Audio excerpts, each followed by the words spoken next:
मेरे प्रिय सज्जनों, आज मैं बताने जा रहा हूँ रामलला की कुंडली के बारे में। ये तो आप जानते ही हैं कि भगवान श्री राम विष्णु के अवतार माने जाते हैं। जब कोई अवतार के रूप में कोई पृथ्वी पर अवतरित होते हैं तो उन्हें भी ग्रहों का फल भोगना ही पड़ता है, चाहे अच्छा हो या बुरा। क्योंकि श्री कृष्ण ने गीता में कहा कि ब्रह्मांड में जो 9 ग्रह हैं वे भी मेरा ही स्वरूप जानो, उनमें भी मैं ही हूँ।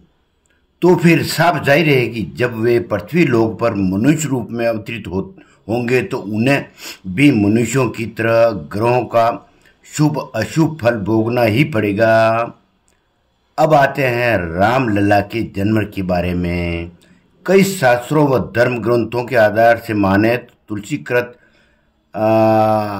रामचरितमानस और वाल्मीकि रामायण में भी रामलला के जन्म के बारे में विस्तृत से दिया हुआ है। चैत्र शुक्ला नवमी को ठीक 12 बजे अभिजीत मुहूर्त में और पुष्य नक्षत्र में आपका जन्म हुआ है, जो सर्वविदित सर्वश्रेष्ठ योग कहलाता है। अगर इनकी कुंडली को देखें तो इनमें कई योगों का सम्मिश्रण योग देखने को मिलता है, जैसे 5 ग्रहों का उच्च होना, गज योग, राजयोग, साकेत योग, मांगलिक योग, कई तरह से योग बने हुए हैं। प्रथम भाव को देखें अपन तो इसमें गुरु और चंद्र बैठे हुए हैं। यदि कुंडली का समग्र रूप से विवेचन करें तो इस प्रकार से होगा। प्रथम भाव में लग्नेश चंद्र अपनी स्वयं की राशि में बैठा हुआ है। साथ ही बृहस्पति के बैठने से एक अति सुंदर सुनहरा योग बन गया है, जो हर किसी की कुंडली में नहीं मिलता है।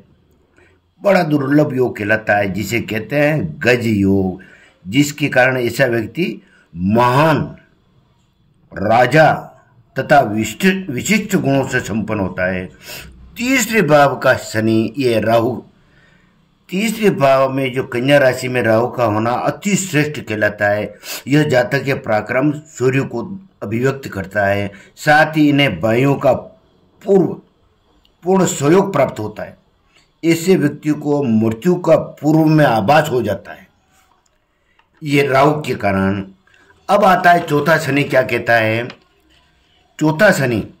चौथे भाव जो शनि तुला राशि का उच्च का होकर बैठा है, जिसकी वजह से जातक को अपने जीवन में कोई जगह से अपना स्थान परिवर्तन करना पड़ता है।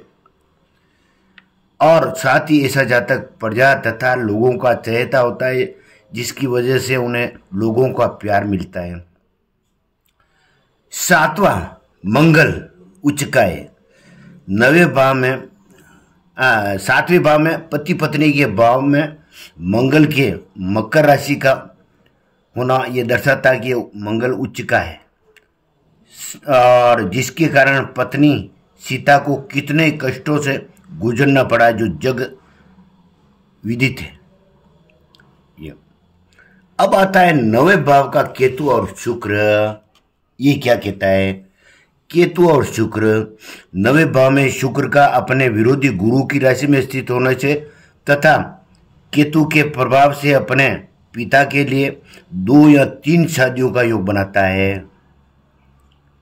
साथ ही ये दोनों पिता पुत्र से तथा पति पत्नी से आपस में संबंध नहीं बनाने देते हैं।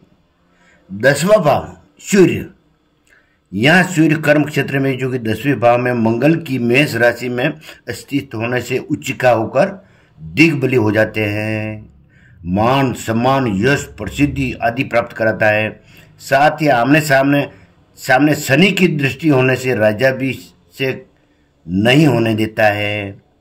अब 11वां भाव बुध वैसे तो शुक्र के घर में बुध का अस्तित्व होना अति शुभ माना जाता है, परंतु विशेष कारणों से ये बुध 34 साल तक जातक के जीवन को अस्त व्यस्त रखता है, जैसे माता पिता से अलग और पति पत्नी में वियोग करवाता है। फिर उसके बाद 34 साल के बाद ये सब कुछ ठीक कर देता है, राम राज्य स्थापित करवा देता है। तो ये थी रामलला की लग्न कुंडली। धन्यवाद।